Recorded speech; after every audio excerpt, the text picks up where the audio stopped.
In the brutal game of power, the most dangerous man is not the loudest in the room. It is the one who stands still, who stares without blinking, who doesn't flinch under pressure, and whose presence alone makes others hesitate. His body does not ask for attention. It commands it. Dark body language is the silent assassin of dominance. It doesn't plead. It doesn't explain. It simply is. It reveals nothing and absorbs everything. Those who possess it don't need to threaten. They are the threat. Machiavelli understood this. Power is perception, and perception is built in silence more than speech. If you want to rule, stop performing. Stop being readable. Your body must become your weapon, a mystery, a wall, a warning. In this video, I'll teach you the deadliest trait in the game of power: dark body language.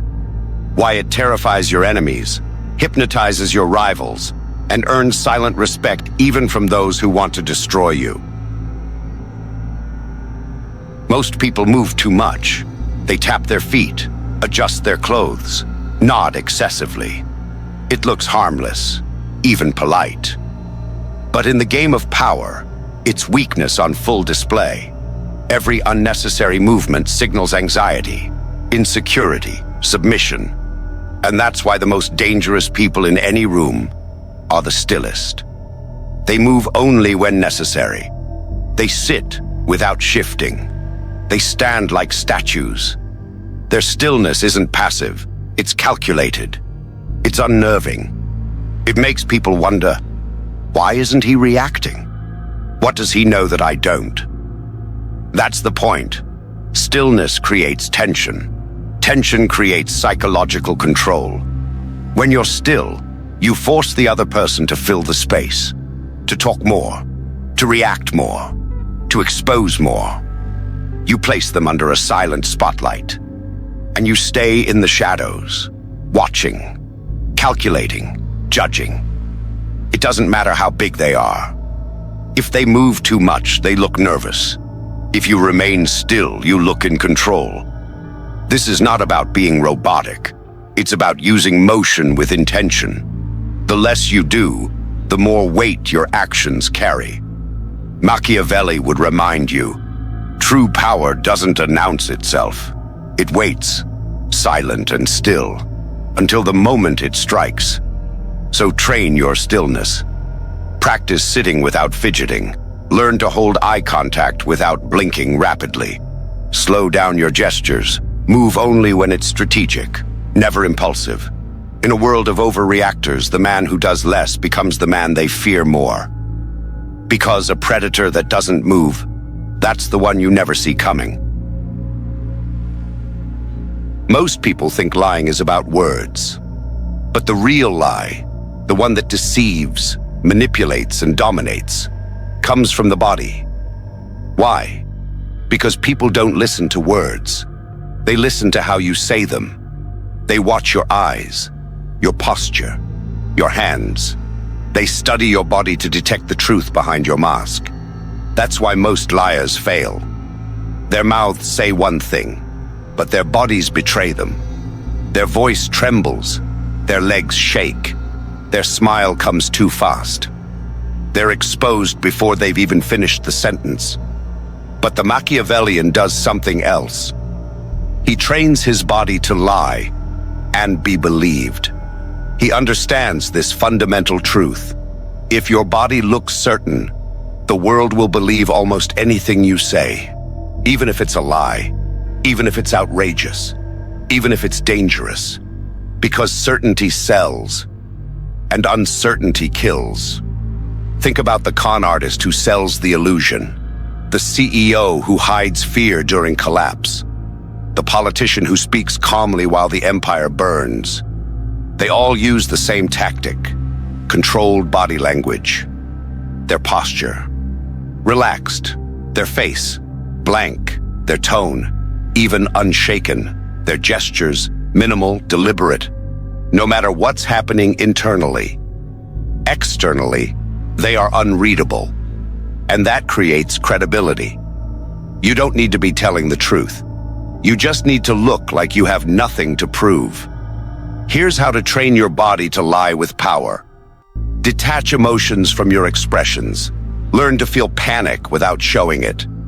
You must become emotionally bilingual. One language for the inside, another for the outside. Control your breathing. Shallow breathing gives you away. Breathe low, slow, and deep. It calms your face, your voice, your heartbeat. Slow your reactions. Don't respond the second someone says something. Let your silence create uncertainty. Time is your ally. Use it. Mirror what you want them to feel. If you want them calm, be calm. If you want them to trust you, reflect their body language subtly. That mimicry builds illusion. Practice in high-pressure environments. You won't master this in safety.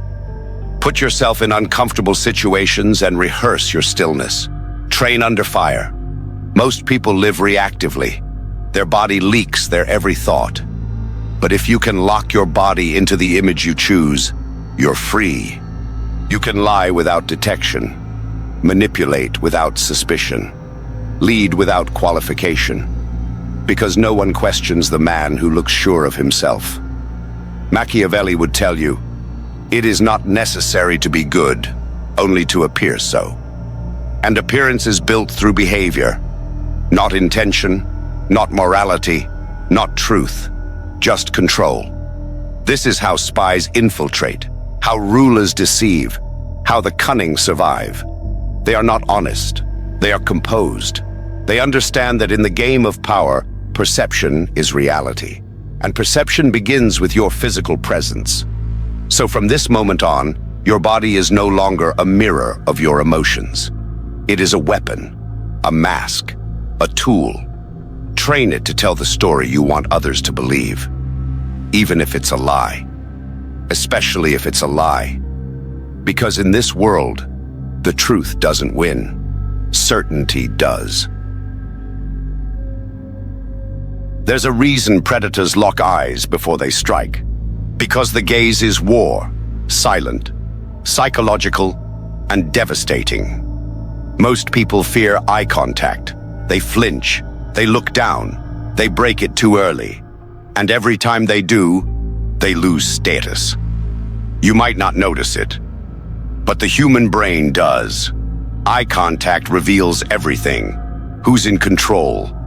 Who's nervous? Who's faking confidence? And who should be obeyed? In the game of power, if you can't hold eye contact, you're automatically seen as lower on the food chain. Why?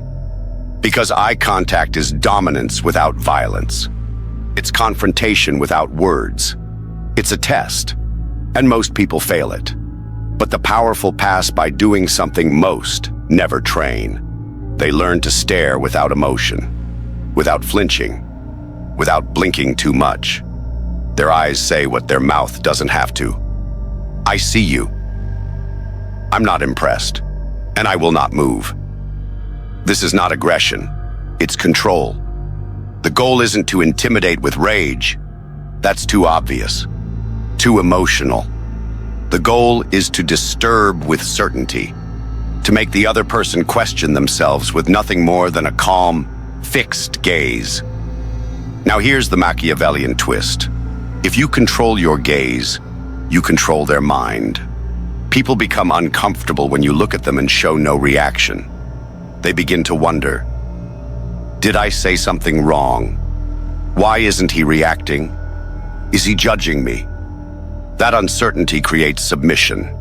Here's how to train it. Start with mirrors. Practice holding your own gaze without smiling, without looking away, until it becomes natural. Next, observe others. Watch people while remaining expressionless.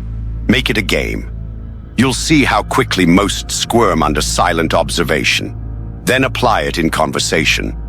When someone speaks to you, don't immediately respond. Hold their gaze a second longer than comfort allows. Let the silence do the heavy lifting.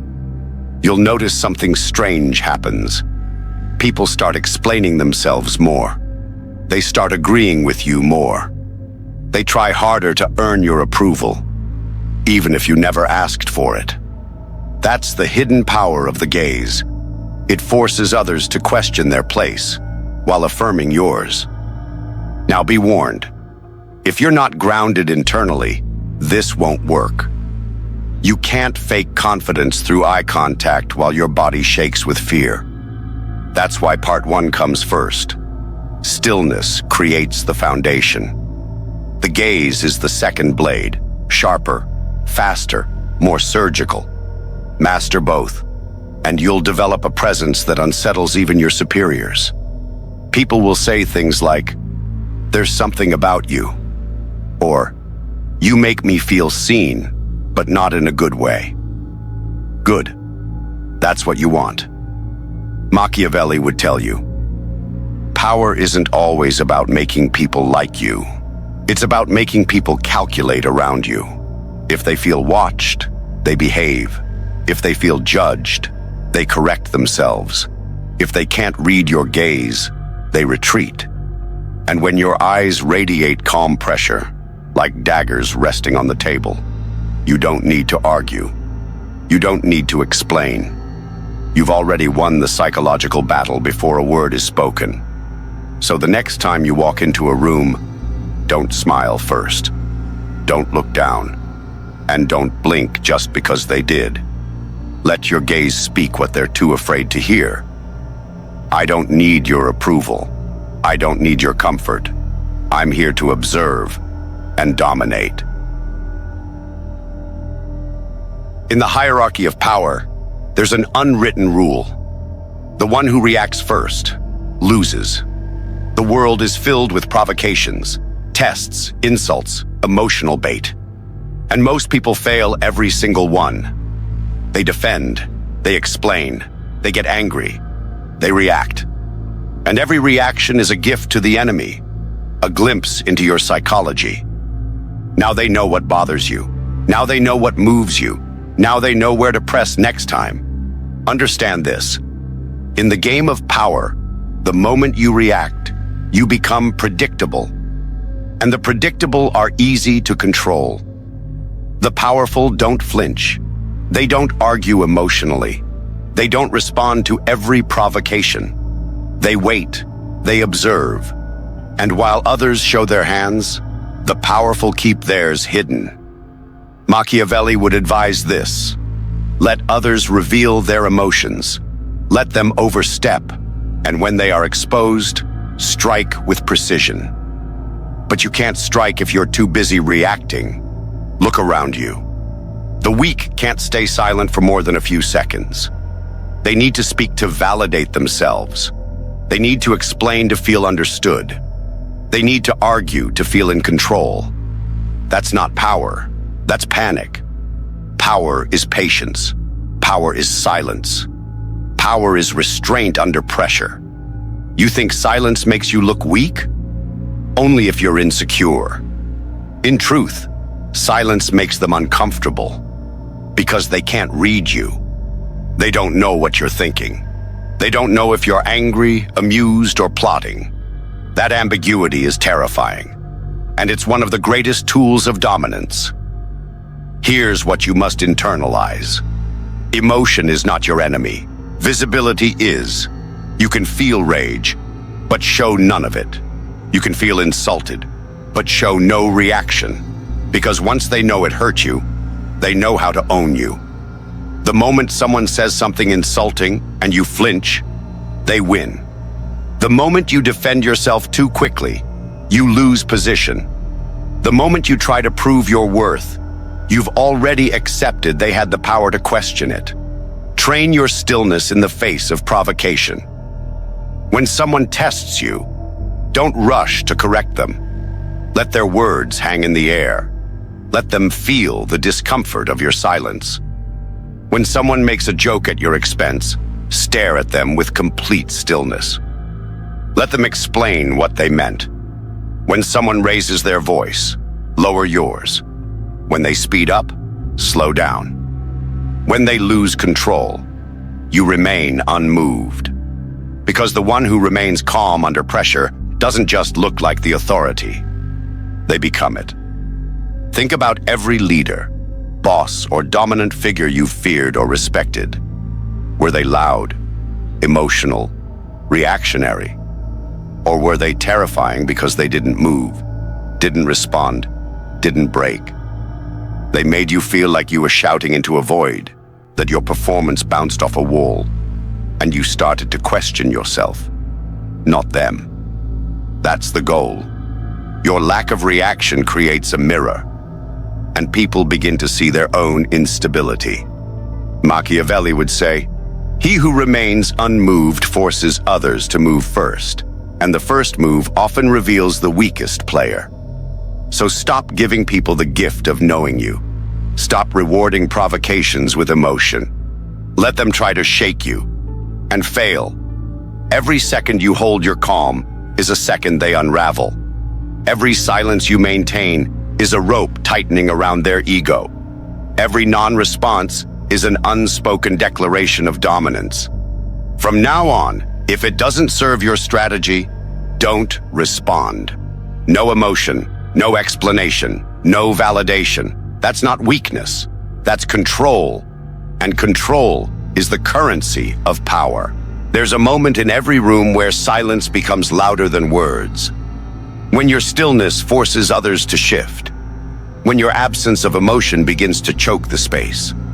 And when people start saying things just to fill the void you've created, that's when you've won. Silence isn't just the absence of speech. It's a presence of power.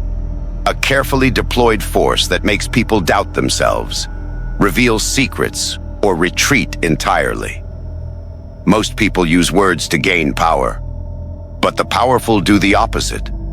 They use silence to make others give it. Machiavelli understood this. The more you say, the more likely you are to say something foolish. And the moment you reveal too much, your enemies have something to use. Your words can be twisted. Your tone can be misinterpreted. Your explanations can be weaponized against you. But silence, it offers nothing. And yet, it controls everything. When you say nothing, you force others to fill in the blanks. And people never assume you're weak.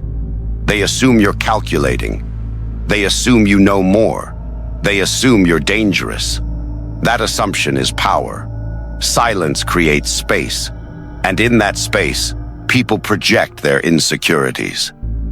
They start to explain more than necessary. They begin to justify things you never asked about. They rush to close the distance, while you remain perfectly still. That's when they hand you control.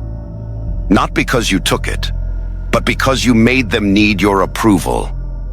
Here's how to weaponize silence. Pause before you speak. Even a 1-second pause creates tension. It tells the other person you're choosing your words carefully, and that they matter. Withhold agreement. When someone expects validation, don't give it. Let them feel the discomfort of uncertainty. Let them wonder if they pleased you or disappointed you.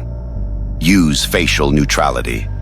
A blank face makes people nervous. It forces them to question everything they just said. That questioning is where power begins. End conversations early. The powerful don't linger. They speak briefly, precisely, and leave others wanting more. Ending early leaves your words echoing in their mind. You must understand this. People are addicted to noise, to validation, to feedback. Silence starves them.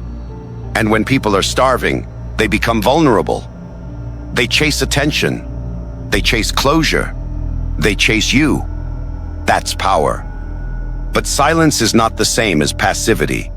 Don't confuse stillness with indecision. Your silence must feel deliberate, like a blade not yet drawn, not forgotten. Every pause you create should feel like it's hiding something sharp underneath. A thought not shared, a threat not spoken, an authority that doesn't need to explain itself. This unnerves people. It breaks talkers. It exposes the insecure. And it puts you in complete control of the tempo. In every conversation, there's a rhythm. And the one who controls that rhythm controls the outcome. If they speak fast and you respond slow, they adjust. If they fill space and you remain silent, they chase. If they show emotion and you stay calm, they fold. Silence flips the dynamic.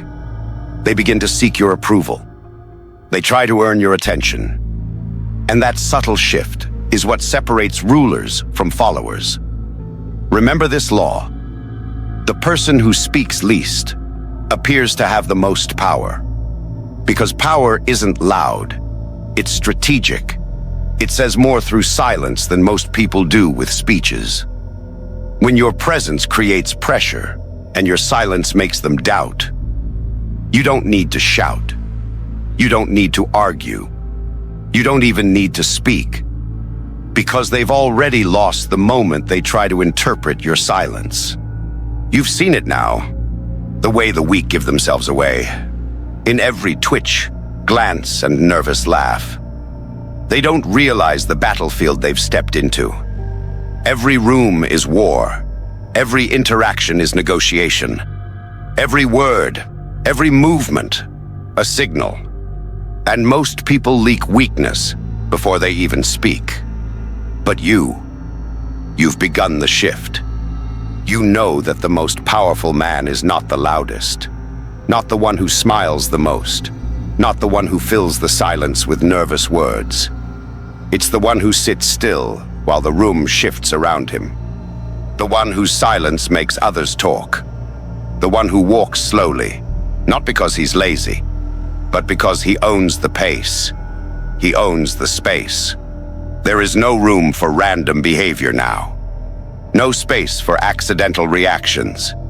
Every gesture must be deliberate. Every look must mean something. You've learned that the man who controls his body controls the room, because the body is the first message.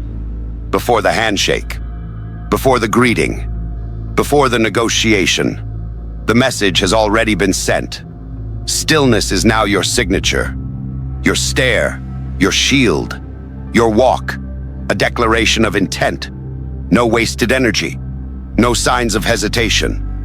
Where others fidget and explain and try to be liked, you remain quiet, watching, deciding. Because only the insecure try to prove they belong. The powerful assume they do. You've shed the habits that gave away your weakness. The bouncing knees, the darting eyes, the slouched spine. All gone. You've started carrying yourself like a man who expects to be obeyed, not questioned. Because that's the difference between those who play the game and those who run it. What they call arrogance, you now understand as control. What they see as cold, you know as clarity. There is no virtue in being understood by the masses. They fear what they don't understand, and that fear serves you. Let them wonder why you're so calm. Let them speculate why you don't react. Let them drown in overanalysis while you remain composed. Because the more you reveal, the more you lose. The less you do, the more powerful you appear. You now understand how to speak without words, how to win without noise, how to walk into a room and claim it without saying a single sentence. That's the art of dark body language. And it separates rulers from followers. You no longer show doubt. You project certainty, even when you feel the chaos. Because the world doesn't care what's real. It reacts to what it sees.